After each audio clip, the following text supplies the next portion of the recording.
वालेकुम। उम्मीद है आप सब खैरियत से होंगे। मैं हूँ आपका इंस्ट्रक्टर मोहम्मद फ़ारूक और आज हम एक नया टॉपिक स्टार्ट करने वाले हैं। मोस्ट इंटरेस्टिंग टॉपिक जो कि है चैप्टर यूनिट नंबर 1 इकोलॉजी और जो कि 8th क्लास का है, साइंस 8th क्लास साइंस का है और जिसका टॉपिक है 1.4 और टॉपिक का नाम है एनर्जी फ्लो इन इकोसिस्टम। मतलब ये है कि हमारे जो इकोसिस्टम है, पहले आपको इकोसिस्टम मैंने इससे पहले पहले लेक्चर में बताया कि हमारे जो इकोसिस्टम है वो क्या है। हमारा एक माहौलियाती निज़ाम है। माहौलियाती निज़ाम के अंदर कौन सी चीज़ें आती हैं? इनके अंदर लिविंग थिंग्स और नॉन लिविंग थिंग्स हमारे पास आती है। क्या चीज़? लिविंग थिंग्स और non living thing. Non living environment आपका आता है कि जब आपका जो माहौल है और लिविंग ऑर्गेनिज्म किस तरह उसमें रहते हैं, तो उस तमाम को हम क्या कहते हैं? इकोसिस्टम। इकोसिस्टम के अंदर आपका जो एनर्जी फ्लो है, जो ताकत है, जो चीज़ है, जो एनर्जी है, जो ताकत है, वो कैसे एक ऑर्गेनिज्म से दूसरे ऑर्गेनिज्म में जाता है, कैसे जो है वो सारे इन्वायरमेंट से गुजरता है, उसका जो फ्लो है उसके बारे में हम आज पढ़ेंगे।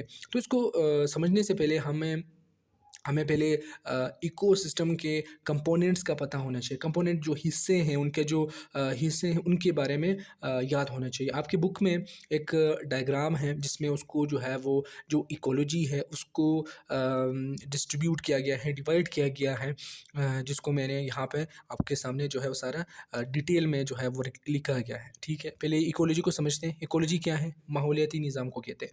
हमारे माहौल में जितने भी सारे जो है वो खूबसूरत जो अल्लाह ताला ने एक खूबसूरत निज़ाम बनाया हुआ है, इन तमाम निज़ाम को हम क्या कहते हैं? इकोलॉजी। इकोलॉजी क्या है? Biological community. कम्युनिटी को एज अ ग्रुप आप समझ लें। एक जब बहुत ज़्यादा चीज़ें एक दूसरे के एक जगह पर होती है तो उसको कम्युनिटी कहते हैं। ठीक है, of organism interacting with their biotic and abiotic environmental components.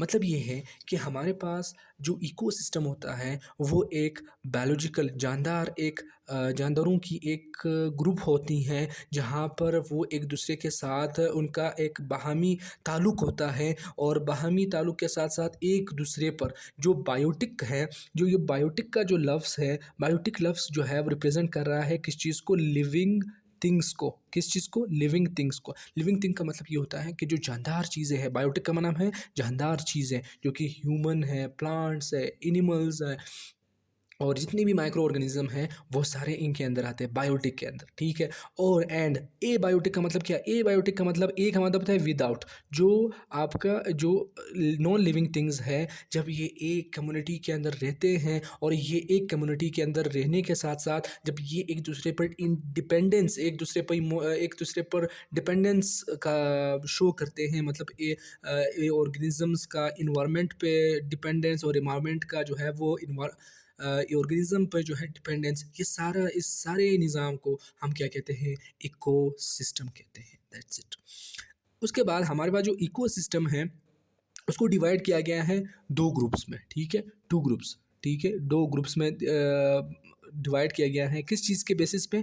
जानदार और बेजान चीज़ों के बेसिस पे। ठीक है, जो जानदार है उसको हम क्या कहेंगे? उसको बायोटिक फैक्टर कहेंगे। ठीक है, जो कि लिविंग थिंग्स आते हैं, जो कि जितने भी जानदार है वो इनके अंदर बायोटिक फैक्टर आते हैं, और जो बेजान चीज़ें हैं जो वो हमारे पास आती हैं ए बायोटिक फैक्टर के अंदर। That's it. ठीक है, नॉन लिविंग थिंग्स इनके अंदर आती है। जैसे कि आपके इन्वायरमेंट पे पानी है, ठीक है, आप हवा है, मिट्टी है, क्लाइमेट है, एटमॉस्फेयर है, इन्वायरमेंट है, वेदर है। ठीक है, आपके जो इकोसिस्टम होता है, इकोसिस्टम का बहुत ही एक अहम किरदार होता है आपके तमाम जो इन्वायरमेंट है और जो माहौल है उसको एक बैलेंस से जो है एक अच्छी तरीके से और एक बैलेंस तरीके से जो है वो उसको रवा करना, उस उसका काम क्या होता है? इकोसिस्टम का होता है। इकोसिस्टम का मतलब इकोसिस्टम का मकसद ही ये है कि वो एक बैलेंस जो है इन्वायरमेंट जो है वो प्रोवाइड करे। ठीक है, और ये आपके हर हवाले से जो क्लाइमेट चेंज के हवाले से भी सही है, वेदर के हवाले से, वो तमाम चीज़ों के रेगुलेशन के लिए होता है। रेगुलेशन का मतलब होता है किसी चीज़ को जो है वो बराबर रखना, किसी भी चीज़ को जो है वो एक बराबर तरीके से जो है वो मेंटेन करना। ठीक है, इसी तरह उसको हम क्या कहते हैं, बायोटिक फैक्टर भी हो सकते हैं और एबायोटिक फैक्टर भी हो सकते हैं। सही है। अब हम बात करते हैं बायोटिक फैक्टर में। बायोटिक फैक्टर में हमारे पास होते हैं लिविंग थिंग्स, ठीक है। अब जो बायोटिक फैक्टर के अंदर है, on the basis of what, divide, उसको डिवाइड किया गया है on the basis of what, on the basis of nutrients, ग़िज़ा। ग़िज़ा न्यूट्रिएंट्स किसे कहते हैं, ग़िज़ा। मतलब वो उस बुनियाद पे लिविंग थिंग्स को जो है वो मुख्तलिफ ग्रुपों में डिवाइड किया गया है। किस चीज़ की बुनियाद पर, न्यूट्रिएंट्स की बुनियाद पर, न्यूट्रिएंट्स ग़िज़ा कि कौन सा ग़िज़ा वो खाते हैं, उसकी बुनियाद पर जो है वो तमाम ऑर्गेनिज़म्स को, तमाम जानदारों को 3 ग्रुपों में डिवाइड किया गया है। पहले ग्रुप को हम क्या कहेंगे, प्रोड्यूसर्स, PRODUCER, प्रोड्यूसर कहेंगे। दूसरे ग्रुप को हम क्या कहेंगे, कंज्यूमर्स। तीसरे ग्रुप को हम क्या कहेंगे, डीकम्पोजर्स। आपके बुक में 2 दिए गए हैं, ठीक है, लेकिन आप वे जनरली 3 होते हैं, 3 ग्रुप्स होते हैं जिसमें लिविंग ऑर्गेनिज्म आते हैं, प्रोड्यूसर्स, कंज्यूमर्स एंड डीकम्पोजर्स, ठीक है। तो प्रोड्यूसर्स हमारे पास क्या होते हैं, प्रोड्यूसर हमारे पास वो organism, the organism which has prepare their own food is called producers. Producer क्या होते हैं, वो ऑर्गेनिज्म जो कि अपना खुराक खुद तैयार करते हैं, उसको हम क्या कहते हैं, उसको प्रोड्यूसर कहते हैं। Also called has a autotroph, उसको ऑटोट्रोप्स भी कहा जाता है। और प्रोड्यूसर वो जो कि अपना खुराक खुद तैयार कर सकते हों, और दूसरी चीज़ उसको ऑटोट्रोप्स भी कहा जाता है, जैसे कि प्लांट्स हैं, एल्गी हैं और बैक्टीरिया है। कुछ बैक्टीरिया हमारे पास ऐसे होते हैं जो कि क्या करते हैं, वो अपना खुराक खुद तैयार कर सकते हैं। सही, उसको हम फिर क्या कहेंगे, उसको प्रोड्यूसर कहेंगे। सही है। और उसके बाद हमारे पास क्या होगा, हमारे पास बात करते हैं डीकम्पोजर्स की। डीकम्पोजर की बात करेंगे तो डीकम्पोजर्स वो ऑर्गेनिज्म होते हैं, वो जानदार होते हैं जैसे कि बैक्टीरिया और फंजाई, ये एक माइक्रो ऑर्गेनिज्म होते हैं, ठीक है। माइक्रो ऑर्गेनिज्म का मतलब ये है कि वो जानदार जो कि हम अपने, माइक्रो का मतलब होता है छोटा, ऑर्गेनिज्म का होता है जानदार। तो माइक्रो ऑर्गेनिज्म का मतलब ये होता है कि वो जानदार, ये जो फंजाई है और जो बैक्टीरिया है, और एक वायरस का नाम भी आपने सुना होगा, ये ऐसे ऑर्गेनिज्म होते हैं जो कि छोटे होते हैं और हम उनको हमें नज़र नहीं आता है, ठीक है। तो ये एक ऑर्गेनिज्म है जो जिसने इसको जो है अल्लाह ताला ने ये इसी वजह से एक मकसद के लिए बनाया हुआ है। उनके जो है वो बीमारी, कुछ बीमारियां भी खास करती हैं, पैदा करती हैं, और कुछ जो है वो हमारी माहौल को साफ़ रखने में मदद देती है। जो हमारे माहौल को साफ़ रखने में और मिनरल्स को, जितने भी ये जो चीज़ें हैं, जो ऑर्गेनिक मैटर है, जो क्या हमारा जो कार्बन है हमारी बॉडी में, जितनी भी चीज़ें हैं जो कि बाकी फिर हम उसको रिसाइकल करने के लिए जो है वो करना पड़ता है, तो वो भी डीकम्पोजर की मदद से होता है। मतलब organisms like bacteria and fungi that feed and break down dead plants and animals bodies, thus make organic nutrients available to ecosystem। समझ में आ गया। मतलब ये है कि आपके पास जो जितने भी बैक्टीरिया होते हैं, कुछ बैक्टीरिया होते हैं और कुछ फंजाई होते हैं जो कि क्या करते हैं, जो वो आपके जब कोई भी एक प्लांट और एनिमल मर जाता है, तो जब मर जाता है, जब वो ज़मीन पे मतलब इस तरह पड़ा होता है, तो वो क्या करते हैं, जो माइक्रो ऑर्गेनिज्म होते हैं, ये जो बैक्टीरिया होते हैं और ये जो फंजाई होते हैं, वो क्या करते हैं, वो उसको खाते हैं, और खाने के बाद उसको जो है वो छोटे छोटे टुकड़ों में उसको जो है वो ब्रेक करते हैं, जिसकी वजह से वो जितने भी चीज़ें होती हैं, जितने भी वो कार्बन एलिमेंट्स वगैरह होते हैं, अनासार वगैरह होते हैं, वो क्या करते हैं, वो ज़मीन के साथ मिक्स हो जाते हैं, और फिर ज़मीन के साथ मिक्स होने के बाद वो फिर कौन इस्तेमाल करता है, वही न्यूट्रिएंट्स को फिर इस्तेमाल कौन करता है, ये आपके फिर प्लांट उसको फिर इस्तेमाल करता है। सही है। तो ये डीकम्पोज़र का काम है, और फिर उसको जो है वो फिर से रिसाइकिल करना, ये आपके पास डीकम्पोज़र के थ्रू होता है। ये तमाम आपके इकोसिस्टम से रिलेटेड है, ठीक है। जैसे कि मैंने कहा कि कुछ ये जो मिनरल्स की जो है वो रिसाइकलिंग होती थी, इससे पहले जो मैंने बताया, जब हमारे पास हम सारी इकोसिस्टम में जो है वो बढ़ती थी, जिसे हम बायो जियो केमिकल साइकिल कहते हैं, जो पिछले लेक्चर में मैं समझाया, ठीक है। इसी तरह जो उसको कंटिन्यू करने के लिए हमारे पास लिविंग ऑर्गेनिजम्स होते हैं आपके इकोसिस्टम में, ठीक है। तो उसके बाद हमारे पास बात करते हैं consumers. What are means of consumers. Consumers वो होते हैं जो कि अपना खुराक खुद तैयार नहीं कर सकते हैं, किसी और पर जो है वो डिपेंडेंट होते हैं। डिपेंडेंट का मतलब होता है अगर वो अपना खुराक तैयार नहीं करते हैं, वो किसी और पर डिपेंडेंट होते हैं, किसी और को अपना शिकार बनाते हैं, किसी और को ऑर्गेनिज्म को खाते हैं। They are the organisms that obtain energy, जो कि एनर्जी हासिल करते हैं बाय कंज्यूमिंग। कंज्यूमिंग का मतलब होता है खाना, उसको जो है वो उसको ख़ात्मा करना उसका, ताकि उसको एनर्जी मिल सके। अदर ऑर्गेनिजम्स, जो कि बाकी ऑर्गेनिज्म को खा के अपनी एनर्जी लेता है, उसको हम क्या कहते हैं, उसको कंज्यूमर कहते हैं। और उसको हम क्या कहते हैं, उसको हम हेट्रोट्रॉप्स भी कह सकते हैं। जो खुद खुराक अपना खुद बना सकता हो उसको हम क्या कहते हैं, ऑटोट्रॉप्स। और जो खुराक खुद बना नहीं सकता हो उसको हेट्रोट्रॉप्स। और उसको जिसके ग्रुप को हम क्या कहते हैं, कंज्यूमर्स। जो कि खुराक खुद बना नहीं सकता है और जो कि बना सकता है, उसके ग्रुप को हम क्या कहेंगे, उसको प्रोड्यूसर कहेंगे। सही है।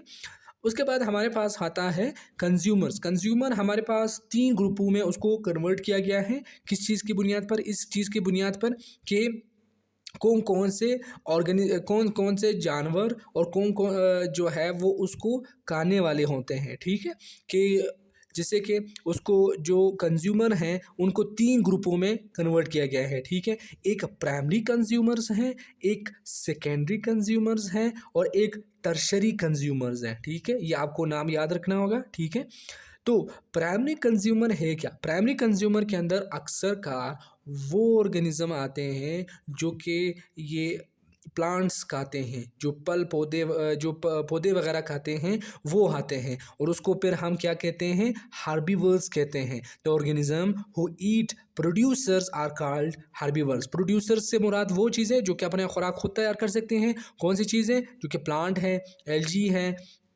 और कुछ बैक्टीरिया है। इनको खाने वाले जो होते हैं उसको हम क्या कहते हैं, प्राइमरी कंज्यूमर्स। और अक्सर कार वो क्या होते हैं, हार्बीवर्स भी कहते हैं उसको। अगर आप ये कहो कि हार्बीवर्स जो है वो ऑर्गेनिजम्स होते हैं जो कि प्रोड्यूसर को खाते हैं, या आप ये कहो कि प्राइमरी कंज्यूमर्स जो है वो ऑर्गेनिजम्स होते हैं जो कि प्रोड्यूसर को खाते हैं, तो वो एक बात होती है, उसका कोई भी फ़र्क नहीं होगा। उसको प्राइमरी कंज्यूमर भी कहते हैं, हार्बीवर को हार्बीवर इस्तेमाल करो या प्राइमरी कंज्यूमर, फ़र्क नहीं पड़ता है। दोनों क्या करते हैं, दोनों वो ऑर्गेनिजम्स होते हैं जो कि क्या होते हैं, जो मतलब ये एक चीज़ के 2 नाम हैं। हार्बीवर्स भी कह सकते हो और प्राइमरी कंज्यूमर भी कह सकते हो। तो वो ऑर्गेनिज्म जो कि प्रोड्यूसर को खाते हैं, जो कि ये पौधे वगैरह को, एलजी भी क्या है, एक तरह का जो है वो जानदार है। ठीक है, एलजी मतलब ये कह लो कि एलजी हमारे प्लांट का एक पुराना किस्म है, फिर वक्त के साथ साथ जो है वो एलजी प्लांट में तब्दील हो गए। सही है। तो organism who eat producers are called herbivores. उसको फिर क्या कहते हैं, हार्बीवर्स कहेंगे। ठीक है, जिससे कि हमारे पास जो भेड़ बकरियां वगैरह होती हैं, काऊ है, शीप हैं, हिरन वगैरह है, जितने भी हैं जो कि हमारे पास प्लांट्स वगैरह खाते हैं, तो वो आते हैं हार्बीवर्स में। ठीक है, दैट्स इट। उसके बाद हम बात करते हैं दूसरे कंज्यूमर के ग्रुप की तरफ, जिसे हम क्या कहते हैं, सेकेंडरी कंज्यूमर्स। याद रखना, प्राइमरी का मतलब प्राइमरी इससे पहले आता है। ठीक है, और सेकेंडरी फिर उसके बाद आता है, टर्शरी फिर उसके बाद आता है। ठीक है, तो आपको ये याद रखना है। सेकेंडरी कंज्यूमर्स हमारे पास वो सेकेंडरी कंज्यूमर्स के अंदर कौन कौन सी चीज़ें आती हैं, कंज्यूमर के अंदर अक्सर उनके अंदर कार्निवर्स आते हैं, प्राइमरी कार्निवर्स आते हैं। प्राइमरी कार्निवर्स का मतलब होता है पहले वाले कार्निवर्स। प्राइमरी का मतलब ये होता है पहले, फिर उसके बाद सेकेंडरी का मतलब होता है प्राइमरी के बाद वाला, फिर सेकेंडरी का मतलब होता है फिर सेकेंडरी के बाद वाला जो होता है वो टर्शरी आता है। मतलब ये आप ज़हन में रख लो, ये पहले वाला आता है, ये सेकेंड में आता है, फिर ये थर्ड में आता है। ठीक है, तो हमारे पास जो सेकेंडरी कंज्यूमर्स होते हैं वो कंज्यूमर्स होते हैं जो जिसके अंदर अक्सर कार्निवर्स आते हैं। कार्निवर्स वो ऑर्गेनिजम्स होते हैं जो कि क्या करते हैं, जो कि जिसे गोश्त खोर कहते हैं। सही है, जो सिर्फ गोश्त खाते हो। और गोश्त से मुराद के तमाम वो ऑर्गेनिज्म को खाते हैं वो हार्बीवर्स, जो पौधे खाने वाले जो होते हैं उसको खाते हैं। ऑर्गेनिज्म हु ईट और कंज्यूम हार्बीवर्स, जो हार्बीवर्स को खाते हैं उसको हम क्या कहते हैं, कार्निवर्स। ठीक है, और उसको सेकेंडरी कंज्यूमर भी कहते हैं। जैसे कि शेर हैं और आपके भेड़िया वगैरह हैं, और बहुत से ऑर्गेनिज्म जो कि क्या करते हैं, ये हिरन वगैरह को, शीप वगैरह को जो है, और बाकी ऑर्गेनिज्म जो कि जो क्या होते हैं, जो कि ये प्रोड्यूसर खाने वाले होते, प्रोड्यूसर को खाते हैं, उस ऑर्गेनिज्म को खाते हैं, हार्बिवर्स को खाते हैं, उसको हम क्या कहते हैं, प्राइमरी कार्निवर्स। सही है। और टर्शरी कंज्यूमर में हम आते हैं, हम ऑर्गेनिजम्स आते हैं, ह्यूमंस आते हैं, ठीक है। ह्यूमन आते हैं, बेर आता है, भालू आता है, वो इनके अंदर मौजूद होते हैं। क्यों? क्योंकि हम पौधे भी खा सकते हैं और हम और एनिमल भी खा सकते हैं। तो हम जब दोनों गोश्त भी खा सकते हैं, मतलब ऑर्गेनिज्म भी खा सकते हैं जो कि गोश्तखोर हो, और वो ऑर्गेनिज्म भी खा सकते हैं जो हार्बिवर्स को खाते हैं, और वो हार्बिवर्स को भी खाते हैं जो कि क्या करते हैं, प्रोड्यूसर को खाते हैं, ठीक है। वो भी हम खा सकते हैं। मतलब आसान अल्फाज में ये है कि हम गोश्त भी खा सकते हैं और फल भी खा और पौधे भी खा सकते हैं। तो हम टर्शरी कंज्यूमर्स में क्या अंदर आते हैं। टर्शरी कंज्यूमर्स जो होते हैं वो हमारे पास उसको हम सेकेंडरी कार्निवर्स भी कहते हैं। सेकेंडरी कार्निवर्स का मतलब ये होता है कि वो जो पुराने वाले जो प्राइमरी कार्निवर्स हैं, वो उसको भी खाने वाले जो कार्निवर्स होते हैं, उसको हम जो पिछले वाले जो कार्निवर्स होते थे, उसको भी खाने वाले जो होते हैं, उसको हम क्या कहते हैं, सेकेंडरी कार्निवर्स। जो हमारे पास ऑर्गेनिजम्स होते हैं, वो जो कि क्या कहते हैं, जो who eat both producers and consumers are called omnivores. जो कि दोनों खा सकते हैं। हम क्या हैं, हम ओमनीवर्स हैं। हम जो ह्यूमन हैं और बेर हैं, हम हैं ओमनीवर्स। और जितने भी लॉयन वगैरह हैं जो कि सिर्फ गोश्त खा सकते हैं, वो क्या होते हैं, वो उसको हम क्या कहते हैं, कार्निवर्स कहते हैं। और जो पौधे वगैरह खाते हैं, उसको हम क्या कहते हैं, उसको हर्बीवर्स कहते हैं। सही है।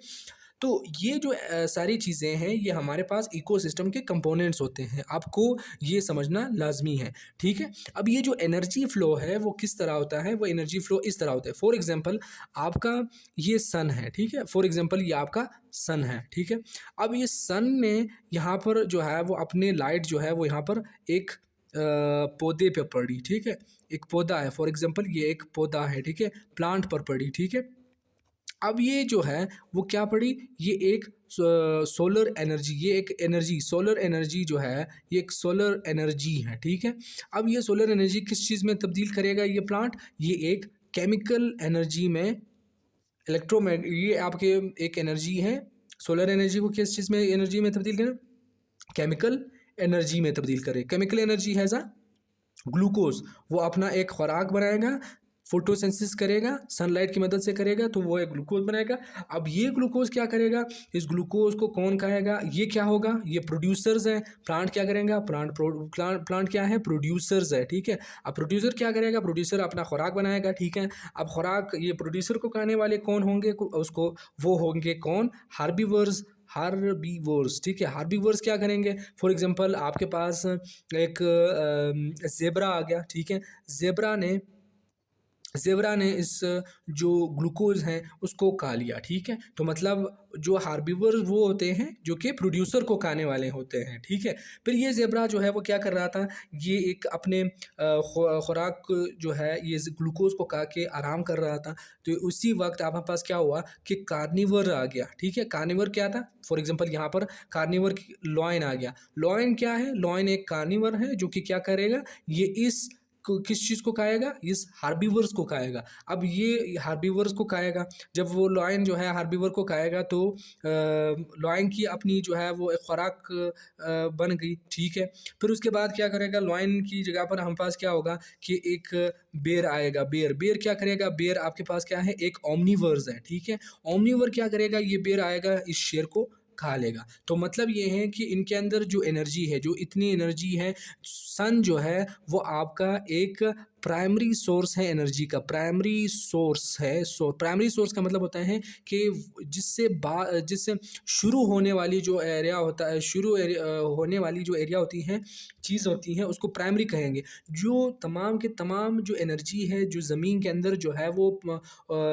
जानदारों के अंदर जो है वो फ्लो कर रही है, वो जा रही हैं, वो सारी का सारी वो आपके सन के थ्रू चलती हैं, ठीक है। फिर सन क्या है? नॉन लिविंग थिंग है। It is non has within sunlight is in the group of abiotic factor. वो ए बायोटिक फैक्टर फिर क्या करेगा? ये इनको एनर्जी देगा। एनर्जी फिर याद रखना कि लिविंग के अंदर फिर एक तरह का फ्लो कर रहा है।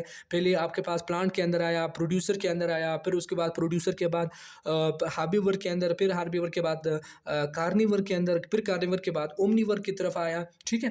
फिर ओमनीवर से अंदर क्या हुआ कि बेर, फॉर एग्जांपल ये बेर है, ओमनीवर की तरह आया। और फिर ये ओमनीवर क्या क्या क्या क्या कि ये ओमनीवर एक अपनी ज़िंदगी गुजार के जो है वो फिर जब मर जाता है, मरने के बाद जब उसकी बॉडी जब ज़मीन पर पड़ती है तो उसके ऊपर क्या काम करते हैं? डीकम्पोज़र्स काम करते हैं। डीकम्पोज़र फिर क्या करते हैं? डीकम्पोज़र उस पर काम करने के बाद क्या करेगा? वो उनको ज़मीन के अंदर जो है वो क्या करेगा? उसको जो है वो खा लेगा, और खाने के बाद छोटे-छोटे टुकड़ों में कन्वर्ट करेंगे। उसके जो न्यूट्रिएंट्स होंगे वो क्या होंगे? ज़मीन के अंदर आएगा, सॉइल के अंदर आएगा, ठीक है। और फिर सॉइल के अंदर आने के बाद फिर से ये प्लांट की तरफ आएगा। फिर प्लांट इसको इस्तेमाल करके फिर से जो है वो क्या करेगा? फोटोसिंथेसिस करेगा। और फिर वो फोटोसिंथेसिस फिर क्या करेगा? फिर आपके पास उसको हार्बीवर खाएगा। फिर हार्बीवर क्या करेगा? हार्बीवर को फिर कार्निवर खाएगा। कार्निवर को फिर ओमनीवर खाएगा। ओमनीवर की फिर डिकम्पोजर उसको भी जो है फिर खा लेगा। फिर डिकम्पोजर फिर जो है वो उसको जो है वो सॉइल में मिक्स कर देगा।